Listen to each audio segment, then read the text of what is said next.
നമസ്കാരം. കൂലി ഒരുപാട് കാത്തിരിപ്പിന് ശേഷം ലോകേഷ് കനകരാജും സ്റ്റൈൽ മന്നൻ രജനീകാന്ത് ഒന്നിക്കുന്ന പടം കൂലി അങ്ങനെ റിലീസായി പടം കൊണ്ടുവന്നു. രാവിലെ തൊട്ടേ പടത്തിന് നെഗറ്റീവ് റിവ്യൂ ആണ് വന്നുകൊണ്ടിരിക്കുന്നത്. അപ്പോൾ അത് കണ്ട് ഒരു എക്സ്പെക്റ്റേഷനും ഉണ്ടായിരുന്നില്ല. ഈ പടത്തിൻ്റെ ട്രെയിലർ ഇറങ്ങില്ല, അതിൻ്റെ മുമ്പാണെങ്കിലും ഒരു തരത്തിലുള്ള എക്സ്പെക്റ്റേഷൻ ഉണ്ടായില്ല. പക്ഷേ ഇത് കുറേ തമിഴ് പല യൂട്യൂബ് ചാനലുകൾ, മലയാളം ചില യൂട്യൂബ് ചാനലുകളൊക്കെ ഇത് ഫുള്ള് ഡീകോഡിങ് ചെയ്തിട്ടുള്ള പരിപാടികളുണ്ട്.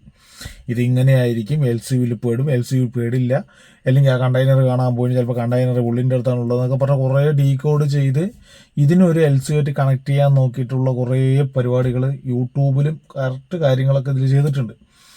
പിന്നെ ഇതിൽ പറയണ പോലെ ഇതിൻ്റെ ഒരു കഥ, അതാണ് ഡീകോഡ് ചെയ്യണവർ ഇതിൻ്റെ കഥ പറയും. ഇതിങ്ങനെയായിരിക്കും കഥ, അങ്ങനെയായിരിക്കും കഥ, മറ്റതായിരിക്കും മറിച്ചതായിരിക്കും എന്നൊക്കെ പറയും. ഇതെല്ലാം ലക്ഷക്കണക്കിന് ആൾക്കാർ കണ്ടുകൊണ്ടിരിക്കുകയാണ്. ഇവരിതെല്ലാം മൈൻഡിൽ വെച്ചിട്ട് ഇനി അതായിരിക്കുമോ, അങ്ങനെ ആയിരിക്കുമോ, LCUവിൽ പെടുമോ, വിക്രത്തിൻ്റെ ഒപ്പം ജോയിൻ്റ് ആവുമോ, അല്ലെങ്കിൽ കൈതിൻ്റെ ഒപ്പം വരുമോ, അല്ലെങ്കിൽ ലിയോൻ്റെ ആ റേഞ്ചിൽ വരുമോ, ഇങ്ങനെയെല്ലാം എക്സ്പെക്റ്റ് ചെയ്ത് പോയി കഴിഞ്ഞാൽ നിങ്ങൾക്ക് തികച്ച് നിരാശ തന്നെയായിരിക്കും. അത് ഈ പടം മാത്രമല്ല, ഏത് കണക്റ്റ് ആയാലും ഏത് പടമായാലും നമ്മൾ ഡീകോഡ് ചെയ്ത് കണ്ടിട്ട് ഇത് ആരെങ്കിലും ഡീകോഡ് ചെയ്തിട്ട് അത് കണ്ടിട്ട് ഇതായിരിക്കുമോ എന്ന് പറഞ്ഞ് പോയി എക്സ്പെക്റ്റ് ചെയ്ത് പോകുന്നതാണ് ഏറ്റവും വലിയ തെറ്റ് എന്നുള്ളത് ഞാൻ പറയാനുള്ളത്. കൈദിക്ക് കൈതിൻ്റെതായ ഒരു സ്പേസ് ഉണ്ട്, വിക്രത്തിൻ്റെതായ ഒരു രീതിയുണ്ട്, ലിയോയ്ക്ക് ലിയോൻ്റെതായ രീതിയുണ്ട്, മാസ്റ്ററിൻ്റെതായ രീതിയുണ്ട്, മാനഗരത്തിൻ്റെതായ രീതിയുണ്ട്.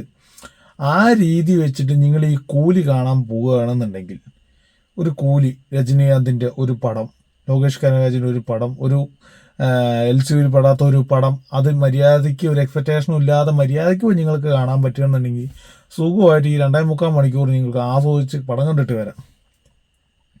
അതാണ് നിങ്ങൾ പറഞ്ഞ പോലെ എല്ലാ ജയിലറിനെ പോലെ ഇല്ല ഇത്, വിക്രമിനെ പോലെ ഇല്ല ഇത്, അല്ലെങ്കിൽ ലിയോൻ്റെ അത്ര വന്നിട്ടില്ല ഇത്, ഇതൊന്നും പറയണില്ലെന്നും ഒരു കാര്യമില്ല. അതെല്ലാം വേറെ, ഇത് വേറെ. അങ്ങനെ കണക്കൂട്ടി നിങ്ങൾ ഈ പടത്തിന് പോവുകയാണെങ്കിൽ നിങ്ങൾക്ക് ഭയങ്കര ഇഷ്ടപ്പെടും ഈ പടം. അങ്ങനെ കണക്കൂട്ടി പോയതാണ് ഞാൻ ഈ പടത്തിന്. പടം എനിക്കിഷ്ടപ്പെട്ടു. ഒരു ഹൈപ്പും ഉണ്ടായിരുന്നു. ഒരു രജനീകാന്ത് പടം, ലോകേഷ് കനകരാജിൻ്റെ ഒരു പടം എന്ന് തന്നെയാണ്. പുള്ളിൻ്റെ സ്ഥിരം ഒരു തരത്തിലുള്ള ഒരു സ്മഗ്ലിംഗ് ടൈപ്പ് പരിപാടിൻ്റെ കൂടെ ഇതിലൊരു സാധനം കൂടി ഇതിൽ മിക്സ് ചെയ്ത് വെച്ചിട്ടുണ്ട്. പടം ഒരുവിധം കുഴപ്പമില്ലാത്ത രീതിയിൽ ഇങ്ങനെ പോയി കണ്ടിരിക്കാൻ പറ്റും, ബോറൊന്നും അടിച്ചില്ല. ഇവർ എന്തൊക്കെയാണ് കാണിക്കുന്നത്, ഇങ്ങനെ തിരിയണോ അങ്ങനെ തിരിയണോ മറിച്ചു ഒരു തരത്തിലുള്ള നെഗറ്റീവ് തപ്പി നോക്കിയാണെങ്കിൽ കിട്ടും. പക്ഷെ ഓവറോൾ നമുക്കൊരു ഇത് വെച്ച് രജനിപ്പടം കൊണ്ട് വെച്ച് തരുമ്പോൾ അതിന് ആരാധകർക്ക് ആസ്വദിക്കാൻ പറ്റുന്ന തരത്തിലുള്ള പരിപാടികൾ, അല്ലാതെ ഉറക്കം തൂങ്ങിയിരിക്കുന്ന തരത്തിലുള്ള ഒരു പരിപാടി അവിടെ ചെയ്തിട്ടില്ല. ഓവറായിട്ടുണ്ടോ ചോദിച്ചു കഴിഞ്ഞാൽ ചില സ്ഥലങ്ങളിൽ ഓവറായിട്ടുണ്ട്, ചില സ്ഥലങ്ങളിൽ നല്ല രീതിയിൽ മാസ് കൊണ്ടുവന്നിട്ടുണ്ട്, ചില സ്ഥലങ്ങളിൽ സെൻറ്റിമെൻറ്റ് സീനും കാര്യങ്ങളെല്ലാം കൊണ്ടുവന്നിട്ടുണ്ട്. ഇതെല്ലാം ഇതിൻ്റെതായ രീതി. ലോകേഷ് കനകരാജിൻ്റെ പടത്തിൽ സെൻറ്റിമെൻറ്റ്സ് സീനിനൊന്നും അവിടെയൊന്നും ഒരു വാല്യൂ ഇല്ല, ലവ് എന്ന് പറയുന്ന സാധനമില്ല, അങ്ങനെയൊക്കെ ഉണ്ടല്ലോ. അതുപോലെ തന്നെ ഇത് നമുക്ക് ആ സിറ്റുവേഷൻ ബേസ് നമുക്ക് എന്താണ് ഫീൽ ചെയ്യണത് ആ ഒരു ലെവലിൽ ഈ പരിപാടി കൊണ്ടുവന്നിട്ടുണ്ട്. അതിൽ കുറേ ക്യാമിയോ റോളുകൾ വരുന്നുണ്ട്. നമ്മുടെ കന്നഡത്തു നിന്നുള്ള പുള്ളിയായാലും, തെലുങ്കിൽ നിന്നുള്ള നാഗാർജുന ആയാലും, പിന്നെ അമീർ ഖാൻ ആയാലും, പിന്നെ മലയാളത്തിൽ നിന്ന് സൗബിനെ ഫസ്റ്റ് തൊട്ട് ലാസ്റ്റ് വരെ അതിനൊരു പുള്ളിക്കാരനൊരു നല്ല രീതിയിലുള്ളൊരു ക്യാരക്ടർ പിടിച്ച് പോയിട്ടുണ്ട്. അഭിനയവും നിന്നുണ്ട്. അതിൻ്റെ അടിയിലൂടെ മലയാളം മിക്സ് ചെയ്ത് വരുന്ന പരിപാടി, അതിനുള്ള കാരണങ്ങളും പറയുന്നുണ്ട്. അത് പിന്നെ ഉപേന്ദ്ര, അതാണ് ഞാൻ കന്നഡത്തിലുള്ള നടന്ന് പറഞ്ഞത്, ഉപേന്ദ്ര പുള്ളി പിന്നെ ഒരു ക്യാമിയോ റോഡിൽ ഒരു കൂലി പണ്ടത്തെ ഒരു ലെവല് എന്നുള്ള ലെവലിലാണ് ഈ പറഞ്ഞ പടത്തിൽ വരുന്നത്. നാഗാർജുന പിന്നെ വില്ലനാണല്ലോ, ഓൾറെഡി അവർ ഇതിൽ പറഞ്ഞിട്ടുണ്ടായിരുന്നു. നാഗാർജുൻ്റെ സ്ക്രീൻ പ്രസൻസ് അത് നല്ല രീതിയിലായിരുന്നു. നമ്മുടെ തലവറിൻ്റെ ഒപ്പം തന്നെ കട്ടയ്ക്ക് പിടിച്ച് നിൽക്കാൻ പറ്റുന്ന ലെവൽ തന്നെയായിരുന്നു. അവർക്ക് എല്ലാവർക്കും കൊടുത്ത ഒരു ബീജിയം, അതിലെനിക്ക് ഏറ്റവും ഒന്ന് മൈൻഡിൽ നിൽക്കുന്നത് നമ്മൾ ഉപേന്ദ്രയ്ക്ക് കൊടുത്ത ഒരു ബീജിയം ഉണ്ട്, അത് സൂപ്പറായിരുന്നു. പിന്നെ ഇതിൽ മെയിനായിട്ട് ഈ പറഞ്ഞ നെഗറ്റീവ് ആൾക്കാർ പറയുന്നത് എന്താണെന്ന് വെച്ച് കഴിഞ്ഞാൽ, ഈ പഞ്ച് വന്നില്ല, അല്ലെങ്കിൽ വിക്രം പോലെ ആയില്ല. ഈ സിനിമാക്കാരൻ്റെ കയ്യിലുള്ള അവർ പ്രൊമോഷന് വേണ്ടി അവർ പലതും പറയും. എക്സ്പെക്റ്റ് ചെയ്യണോ ചെയ്യാൻ പറ്റണോ എന്നുള്ളത് നമ്മൾ തീരുമാനിക്കുന്നതാണ്. ഏതൊരു പടവും അവർ മാർക്കറ്റിംഗ് സ്ട്രാറ്റജി ഉപയോഗിച്ചിട്ടാണ് അവർ കാര്യങ്ങൾ പറയുന്നത്. പക്ഷേ നമ്മൾ അതിനേക്കാൾ മേലെ എക്സ്പെക്റ്റ് ചെയ്യുന്ന സമയത്ത് അതിൻ്റെ 1% പോലും നമുക്ക് അവിടെ കാണാൻ പറ്റിയില്ല എന്നുണ്ടെങ്കിൽ ഈ പടം മൊത്തത്തിലൊരു മോശം എന്നുള്ള ലെവലിൽ പറഞ്ഞു വരുന്ന എന്താ പറയുക, ഇതാണ് നമ്മൾ കണ്ടുകൊണ്ടിരിക്കുന്നത്. അങ്ങനെയൊന്നുമല്ല ഈ പടം, അങ്ങനെയൊന്നുമല്ല ഈ പടം. നമുക്ക് കാണാൻ പറ്റുന്ന തരത്തിലുള്ള ഒരു പടം തന്നെയാണ്. ഇതിൽ അവസാനം ശരിക്കും ഇതിൽ അമീർ ഖാൻ്റെയും ഇവൻ്റെ ഒന്നും ഒരു ആവശ്യമില്ല, നോർമൽ ഏതെങ്കിലും കാസ്റ്റ് ചെയ്താൽ മതി. പക്ഷേ അതിനൊരു മാർക്കറ്റിംഗ് സ്ട്രാറ്റജിയാണ് ഇവരത് യൂസ് ചെയ്തിരിക്കുന്നത്. എല്ലാവരുടെയും പടം ഒന്ന് കളിക്കണമെങ്കിൽ ഇതാ ഞങ്ങളുടെ നടന്മാർ ഇവിടെ വേണമെന്നുള്ളതുണ്ടല്ലോ. എൻ്റെ ഇന്ന നടന്മാർ നമ്മുടെ അവിടെ നിന്ന് വന്നു, അപ്പോൾ ഈ പടത്തിലുണ്ട് അവർ കാണുന്നുണ്ടല്ലോ. ആ ഒരു സ്ട്രാറ്റജിയാണ് ഇവരത് ഉപയോഗിച്ചിരിക്കുന്നത്.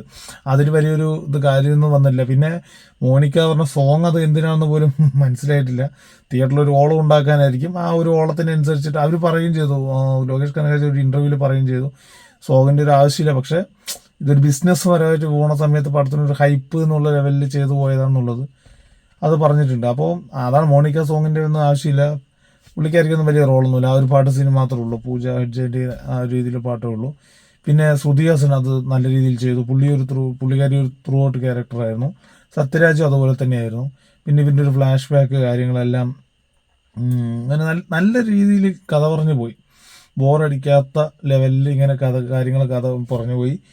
ഇൻ്റർവെല്ലിൽ അതും ഇതേ പറഞ്ഞ പോലെ ഈ ലോകേഷ് കനകരാജ് പറഞ്ഞ പോലെ നിങ്ങളെ സീറ്റ് നേടിയിക്കില്ല. ഇൻ്റർവെല്ലിൽ അത്രയും ത്രില്ലിങ്ങാന്ന് പറയുന്നുണ്ട്. അത്രയൊന്നുമില്ല. അതാണ് പറഞ്ഞത്, എക്സ്പെക്റ്റ് ചെയ്യരുതൊന്നും.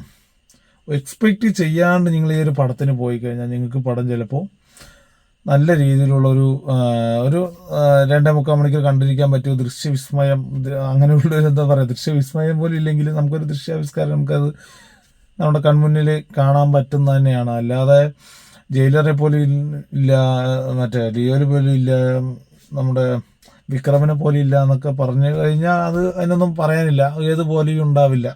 വിക്രം പോലെയല്ല ലിയോ പോലെയല്ല കൈദി പോലെയല്ല മാനഗരം. ഓരോരുത്തരും ഓരോ തന്നെയാണല്ലോ. ഇത് LCUവിൽ പെടുന്ന പടമൊന്നുമല്ല. ഇത് നിങ്ങളിങ്ങനെ കണ്ടിരിക്കാം. നിങ്ങൾക്ക് 2.25 മണിക്കൂർ ആസ്വദിക്കേണ്ട പടമാകും. അങ്ങനെ ബോറടിച്ച് കാണേണ്ട പടമൊന്നുമല്ല. അതിനനുസരിച്ചുള്ള രീതിയിൽ നിങ്ങൾക്ക് കണ്ടു കഴിഞ്ഞാൽ നിങ്ങൾക്ക് ഏറ്റവും ഇഷ്ടപ്പെടും ഈ പടം.